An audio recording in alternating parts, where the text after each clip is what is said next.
जी, नमस्कार, स्वागत है आपका दिनेश क्लासेस में। उम्मीद है कि आप लोग बहुत बेहतरीन होंगे और पढ़ाई अच्छी चल रही होगी। हम लोग आज वर्ब के बारे में पढ़ेंगे और समझेंगे कि वर्ब क्या होता है। अक्सर कॉम्पिटिटिव एग्जाम्स में पूछे जाते हैं यहाँ से प्रश्न, जैसे एसएससी हो गया, एसएससी में आपका जो भी है सीजीएल, सीएचएसएल या एमटीएस या एक जीएसटी का पेपर होता है, एसएसटी का पेपर होता है जो ट्रांसलेशन के लिए वैकेंसी होती है, या अन्य भी जो वैकेंसीज होती हैं, एयरफोर्स हो गया या आप नेवी वगैरह की बात करते हो, तो जिसमें इंग्लिश पूछता है और वर्ब का सेक्शन से जो प्रश्न पूछता है, कैसे पूछता है और क्या आपको इसमें पढ़ना है, आइए हम लोग देखते हैं और समझते हैं। और लाइन बाय लाइन बिल्कुल कंसेप्ट वाइज आपको बताऊंगा मैं। वीडियो के अंत तक जरूर बने रहिएगा। आई होप आपके लिए बहुत बेनिफिशियल होने वाला है लेक्चर। देखिए, वर्ब क्या होता है। जब भी कोई पूछता है या हमारे जेहन में आता है कि व्हाट इज वर्ब, वर्ब क्या है, ठीक हो। वर्ब को हिंदी में हम लोग क्रिया बोलते हैं, ठीक है। तो पहले यहाँ बेसिक के बारे में बताएंगे, इसके बाद से इसी का एडवांस लेवल में आपको समझा दूंगा। वर्ब क्या है, एक ऑथेंटिक डेफिनेशन देखिए। A verb is a word, verb is a word used for saying something. इसका मतलब something about some persons or things. A verb is a word used for saying something about some persons or things. ऐसे शब्द जिनसे किसी कार्य का होना, जिनसे किसी कार्य का होना या करना पाया जाए। ऐसे शब्द जिनसे किसी कार्य का करना या होना पाया जाए। एक ऐसा शब्द जिससे कोई कार्य किया जाए या ऐसे पता चले कोई कार्य हो रहा है। अगर वैसा कोई शब्द है तो उसे हम लोग वर्ब कहेंगे। या ऐसे शब्द जिसे संबंध बताया जाए, अधिकार बताया जाए, स्थिति या अवस्था बताया जाए, उसको हम लोग वर्ब बोलते हैं, ठीक है। वर्ब से हम लोग कोई कार्य करना या होना भी पता चलता है, या उससे एक संबंध भी बता सकते हो, अधिकार भी बता सकते हो, स्थिति भी बता सकते हो और अवस्था भी बता सकते हो। आइए हम लोग एग्जाम्पल्स के माध्यम से समझते हैं। यहाँ पे एग्जाम्पल दिया है कि Mohan spent his money. Mohan अपना पैसा खर्च कर दिया है। स्पेंड एक वर्ब है जिसका सेकेंड और थर्ड फॉर्म स्पेंट होता है, तो ये आपका वर्ब का काम कर रहा है। अब यहाँ पे वर्ब क्या बता रहा है, एक काम होना बता रहा है कि उसने क्या किया, अपना पैसा क्या किया, खर्च कर दिया, तो इससे एक कार्य हो रहा है, ठीक है। दे हैव किल्ड हिम, यहाँ हैव और किल्ड दोनों वर्ब है। हम लोग हैव को हेल्पिंग वर्ब बोलेंगे और किल्ड को मेन वर्ब बोलेंगे, ठीक है। यहाँ कह रहा है कि दे हैव किल्ड हिम, वे लोग उसको मार दिए हैं या मार चुके हैं। तो किल्ड यहाँ पे मेन वर्ब के रूप में काम कर रहा है, यहाँ पे एक कार्य होने को दर्शा रहा है, कह रहा है कि वे लोग उसको मार चुके हैं या मार दिए हैं, ठीक है। सी हैज टू सन्स, यहाँ पे हैज वर्ब का काम कर रहा है और कह रहा है उसके दो पुत्र हैं। एक संबंध के बारे में बता रहा है कि इसके दो पुत्र हैं, तो हैज यहाँ संबंध बताने का कार्य कर रहा है। मैं कहूँ कि the boy has a pen, the boy has a pen, has आपका वर्ब का काम कर रहा है और ये बता रहा है कि लड़के के पास क्या है, एक कलम है, ठीक है। तो अधिकार का बोध करा रहा है, संबंध का बोध करा रहा है, अधिकार का बोध करा रहा है। रोहन वॉज प्रेजेंट, वॉज क्या है, वर्ब है। और द स्टूडेंट्स आर क्लेवर, विद्यार्थी चालाक है। दोनों जो आपका लास्ट एग्जाम्पल है, इसमें रोहन इसके बाद से वाज आ रहा है, ए वर्ब है, और दूसरे में आपका स्टूडेंट्स के बाद से आ रहा है, ए वर्ब है। ये स्थिति अवस्था इन दोनों के माध्यम से बताई जा रही हैं। तो वर्ब का काम क्या है, या तो किसी कार्य को करना या होने, ये सब बताएगा, ठीक है। या तो कहेगा, या तो एक संबंध के बारे में बताएगा, या तो अधिकार के बारे में बताएगा, या तो स्थिति अवस्था के बारे में बताएगा, ठीक है। उसे ही हम लोग वर्ब बोलेंगे। वर्ब को हम लोग एक शब्द और है जो डूइंग वर्ड बोलते हैं, वर्ब को हम लोग डूइंग वर्ड भी कह सकते हैं। वर्ब को हम लोग डूइंग वर्ड भी कह सकते हैं। Verb is also called doing word, ठीक है। आप इसको नोट कीजिए, फिर हम लोग काइंड्स ऑफ वर्ब पढ़ेंगे, देखेंगे कि वर्ब को कितने भागों में बांट सकते हैं। आइए हम लोग यहाँ पे काइंड्स ऑफ वर्ब पढ़ लेते हैं कि वर्ब को कितने भागों में बांट सकते हैं। देखिए, वर्ब को हम लोग मुख्य रूप से दो भागों में बांट सकते हैं। Verb can be divided mainly in two parts, ठीक है। एक आपका हेल्पिंग वर्ब है and the second one is main verb. एक सहायक क्रिया और दूसरा क्या है, मुख्य क्रिया। वर्ब को दो भागों में बांट सकते हैं। इसके पहले वर्ब के बारे में हम लोग पढ़े हैं, वर्ब क्या होता है और उसका परिभाषा और एग्जाम्पल समझें। यहाँ दो भागों में बांट रहे हैं, हेल्पिंग वर्ब और दूसरा मेन वर्ब। हेल्पिंग वर्ब क्या है कि एक ऐसा क्रिया, अर्थात जो क्रिया मेन वर्ब की सहायता करे। सहायक क्रिया किसे बोलेंगे, जो क्रिया मेन वर्ब की सहायता करे ना, वही आपकी हेल्पिंग वर्ब है, वही आपकी सहायक क्रिया है, ठीक है। जैसे example, I was going there, I was going there, इसमें दो क्रियाएं हैं, वाज है और गोइंग है। तो वाज यहाँ पे सहायक क्रिया है जो गोइंग को सहायता कर रहा है, गोइंग आपका मुख्य वर्ब है, ठीक है। तो यहाँ पे वाज आपका क्या हुआ, हेल्पिंग वर्ब हुआ। They do not come here, वे लोग यहाँ नहीं आते हैं, तो कम आपका वर्ब है और डू नॉट भी, अर्थात डू भी क्या है यहाँ पे वर्ब है, इसमें नॉट जुड़ा हुआ है, ठीक है। ऐसे मैं लिख देता हूँ, दे डू नॉट, ठीक है। ये भी आपका क्या बोलते हैं, वर्ब है। अब डू कम की सहायता कर रहा है तो ये आपका हेल्पिंग वर्ब हो गया, ये आपका मेन वर्ब हो गया, ठीक है। तो आपका डू क्या हो गया, हेल्पिंग वर्ब। एक ऐसी क्रिया जो मुख्य क्रिया की सहायता करे उसे हम लोग सहायक क्रिया कहते हैं। अब मुख्य क्रिया के बारे में आइए देख लेते हैं, मुख्य क्रिया क्या है। जो क्रिया वाक्य में अकेले आए, एक ऐसी क्रिया अगर वाक्य में अकेले आती है तो उसे मुख्य क्रिया बोलेंगे या मुख्य क्रिया के स्थान पे आए। एक ऐसी क्रिया जो किसी सेंटेंस में अकेले आती है या किसी मुख्य क्रिया की जगह पे आती है तो उसे ही हम लोग मेन वर्ब कहते हैं, मुख्य क्रिया कहते हैं। जैसे आई हैव अ बुक, इसमें देखिए हैव अकेली एक क्रिया है, अगर कोई क्रिया सेंटेंस में अकेले आती है तो वही आपकी मुख्य क्रिया होती है। दूसरा है I have done that work, मैंने उस कार्य को किया है। हैव भी एक आपका वर्ब है और डन भी यहाँ पे वर्ब है। अब हैव जो है डन की सहायता कर रहा है, तो हैव आपकी हेल्पिंग वर्ब हो गया, डन आपका क्या हो गया, मेन वर्ब हो गया। समझ रहे हैं बात को। तो एक ऐसी क्रिया या तो सेंटेंस में अकेला है या तो क्या बोलते हैं एक मुख्य क्रिया की जगह पे आए, उसे ही हम लोग मेन वर्ब कहेंगे। आप किसी भी वर्ब को, कुछ ऐसे वर्ब्स हैं जिसको आप स्थान देख के ही आप बताइएगा। कोई भी एक वर्ब अगर किसी वाक्य में आता है ना तो अकेले अब मेन वर्ब कहलाता है। अगर इसके बाद कोई क्रिया आए तो बाद वाली क्रिया क्या हो जाएगी, आपकी मेन वर्ब, पहले वाली क्रिया आपकी हेल्पिंग वर्ब हो जाएगी, ठीक है। अब यहाँ पे आप देखिए हेल्पिंग वर्ब को भी दो भागों में बांटा जा सकता है। जो सहायक क्रिया है उसको हम लोग दो भागों में बांट सकते हैं, ठीक है। एक आपका मॉडल्स है, एक आपका मॉडल्स है, दूसरा क्या है, primary auxiliary verb. Helping verb can be divided into two parts, models and primary auxiliary verbs. Models क्या है, जो मेन वर्ब का कार्य ना करे, एक ऐसी क्रिया जो मेन वर्ब का कार्य ना करे वही आपकी क्या है, मॉडल्स है। एक और क्या बोलते हैं कि दूसरे शब्दों में आप ये जान सकते हैं कि जो मॉडल्स है हेल्पिंग वर्ब का ही तो रूप है। इसका मतलब कि ये हेल्पिंग वर्ब ही है, मॉडल्स भी क्या है, हेल्पिंग वर्ब्स हैं। परिभाषा क्या है, जो मेन वर्ब का कार्य ना करे उसे ही हम लोग मॉडल्स कहते हैं।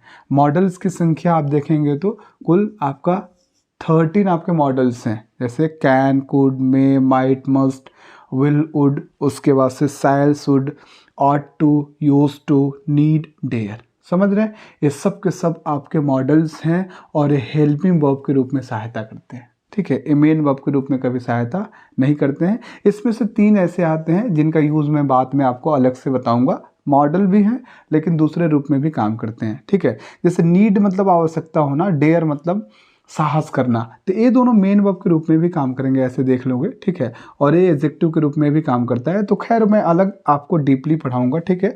आप बहरहाल यहाँ पे ये जानिए कि 13 मॉडल्स हैं और ये मेन वर्ब के रूप में कार्य नहीं करते हैं, जनरली यहाँ पे ये जानिए। प्राइमरी ऑक्सिलरी वर्ब की बात करें तो इनकी संख्या मूलतः 3 होती है। प्राइमरी ऑक्सिलरी वर्ब्स की संख्या मूलतः 3 होती है, बी, डू, हैव। ये तीनों की तीनों प्राइमरी ऑक्सिलरी वर्ब्स कहलाते हैं।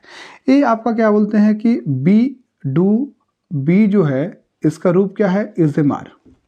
इसमें बी भी इंक्लूड कर दिए। बी के अपने रूप क्या होते हैं, इज, एम, आर, और बी स्वयं होता है। डू के अपने रूप क्या होते हैं, डू, डज, डिड होते हैं। हैव के अपने रूप क्या होते हैं, हैव, हैज, हैड। तो प्राइमरी ऑक्सिलरी वर्ब्स कुल कितने, मूलतः 3 है और कुल कितने हैं, 1 2 3 4 5 6 7 8 9 10। आपके प्राइमरी ऑक्सिलरी वर्ब्स की संख्या अगर आप मूलतः 3 है, लेकिन इनको जब इनका रूप आप पढ़ रहे हैं तो एक कम से कम कितना है, 10 हैं। और ये जितनी भी क्रियाएं हैं, ये जितनी भी क्रियाएं हैं इनमें से ये दोनों काम करती हैं, आपके मेन वर्ब के रूप में भी काम करेंगी, अधिकतर और सहायक क्रिया के रूप में भी काम करेंगी, दोनों के रूप में काम करेंगी। ये हेल्पिंग वर्ब भी बनती हैं और मेन वर्ब भी बनती हैं। जैसे एक एग्जांपल देखिए, हैव यहाँ है ना, तो हैव यहाँ पे क्या है, मेन वर्ब है, और हैव यहाँ पे देखिए क्या है, हेल्पिंग वर्ब है। तो प्राइमरी ऑक्सिलरी वर्ब्स दोनों काम करती हैं, मेन वर्ब और हेल्पिंग वर्ब का काम करती हैं। आई होप आपको समझ में आ रहा होगा। आप इसको नोट कीजिए, फिर आगे हम लोग बढ़ते हैं। आइए हम लोग मॉडल वर्ब के बारे में यहाँ पे समझ लेते हैं कि मॉडल वर्ब होता क्या है और किस प्रकार से इसमें जो 13 मॉडल वर्ब्स होते हैं उनमें से जो मैं बता रहा था आपका यूज टू, नीड और डेयर को अलग किया जाता है। आइए समझ लेते हैं अच्छे से। सबसे पहले हम लोग समझते हैं ऑक्सिलरी वर्ब्स। ऑक्सिलरी वर्ब क्या होता है? मतलब जो क्रियाएं, जो वर्ब्स अन्य वर्ब्स के साथ प्रयुक्त होती हैं, जो क्रियाएं अन्य क्रियाओं के साथ प्रयोग की जाती हैं, उन्हें ही हम लोग ऑक्सिलरी वर्ब कहेंगे। अकेले नहीं प्रयोग की जाएंगी, जो क्रियाएं अन्य क्रियाओं के साथ, दूसरी क्रियाओं के साथ प्रयोग की जाती हैं। ठीक है, जब दूसरी क्रियाओं के साथ प्रयोग की जाएंगी तो इन्हें हम सहायक क्रिया ही बोलेंगे, हेल्पिंग वर्ब बोलेंगे। समझ रहे?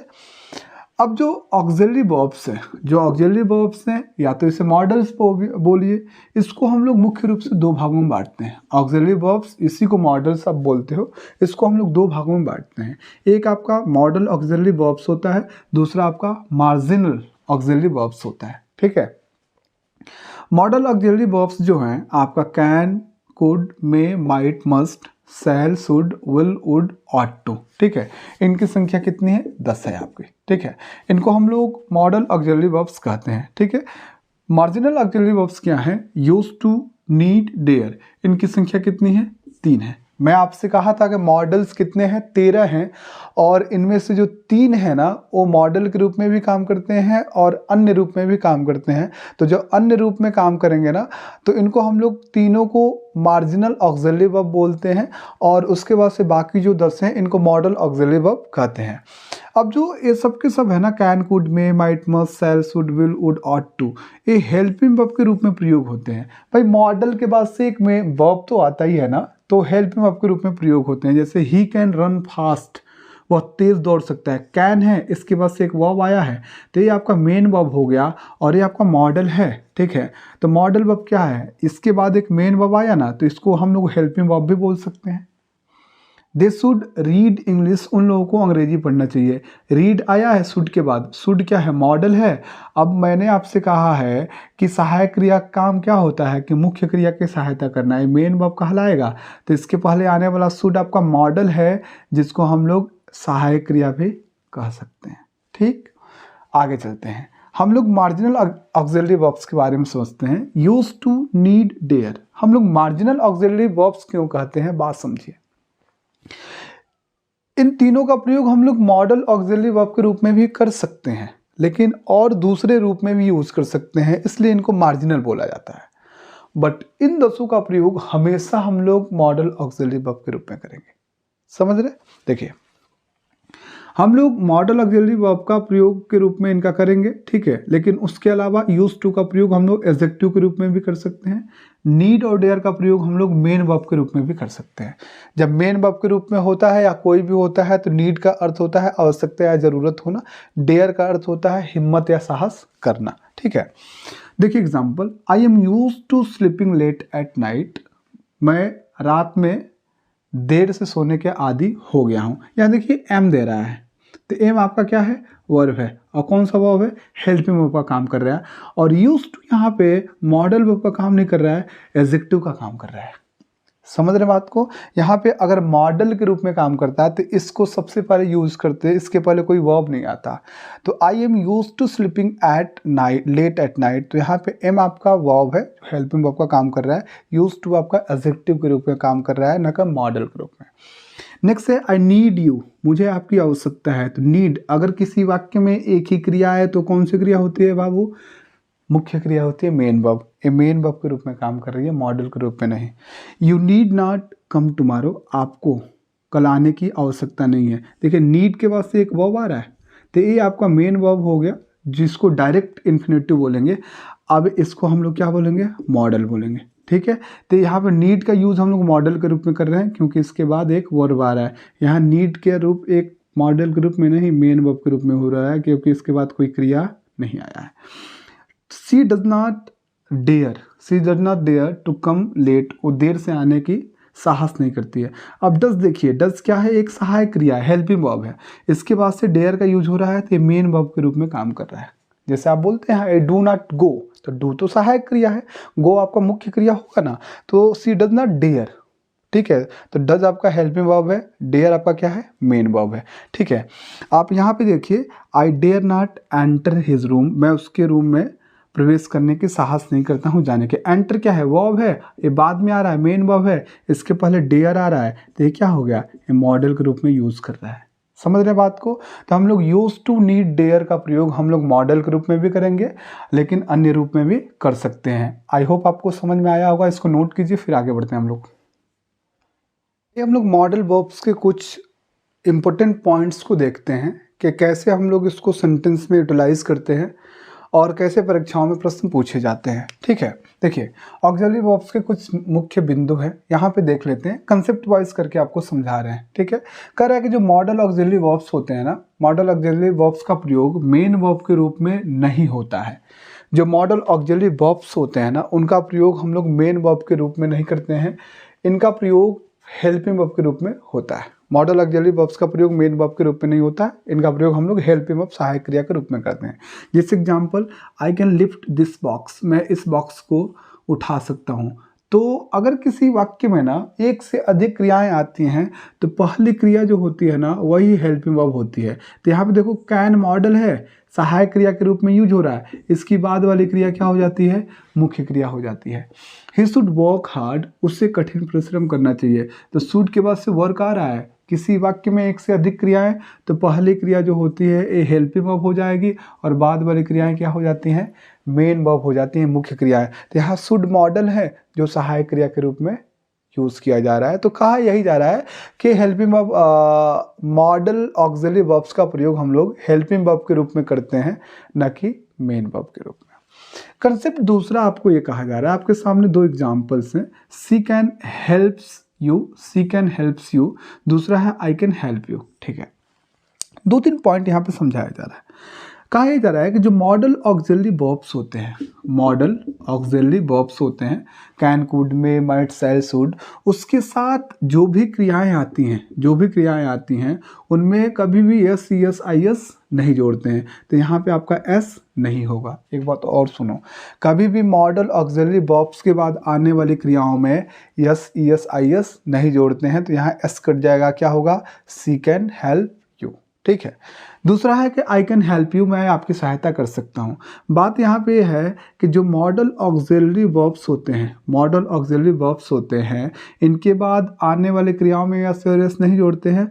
इनके पहले हम लोग किसी भी सब्जेक्ट का प्रयोग कर सकते हैं, कोई भी सब्जेक्ट आ जाए इनके नंबर के अनुसार। मतलब होता है ना कि सिंगुलर, अगर सिंगुलर है तो हम लोग सिंगुलर वर्ब का यूज़ करेंगे, प्लूरल है तो प्लूरल वर्ब का यूज़ करेंगे।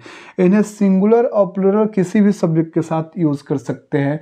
दे के साथ भी कैन हो सकता है, सी के साथ भी कैन हो सकता है, द बॉयज़ के साथ भी कैन हो सकता है। ठीक है, कंसेप्ट नंबर थर्ड देखिए क्या कह रहा है, कह रहा है कि we ought to respect our parents, हमें अपने माता पिता की इज्जत करनी चाहिए। He used to go there, वह वहाँ जाया करता था या जाता था।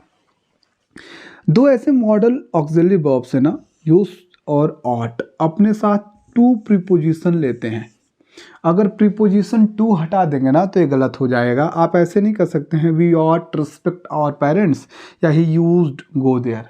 इन दोनों के बाद टू लगाना क्या है, अनिवार्य है। तो ऐसा कदापि ना कीजिएगा कि इनके बाद टू आप भूल जाइएगा। और आपको पता है कि जितने भी मॉडल ऑक्सिलरी वर्ब्स होते हैं इनके बाद क्रिया का हमेशा मूल फॉर्म, फर्स्ट फॉर्म आता है। तो ये भी आप अपने ध्यान में रखिएगा, आप इन चीज़ों को नोट कर लीजिए।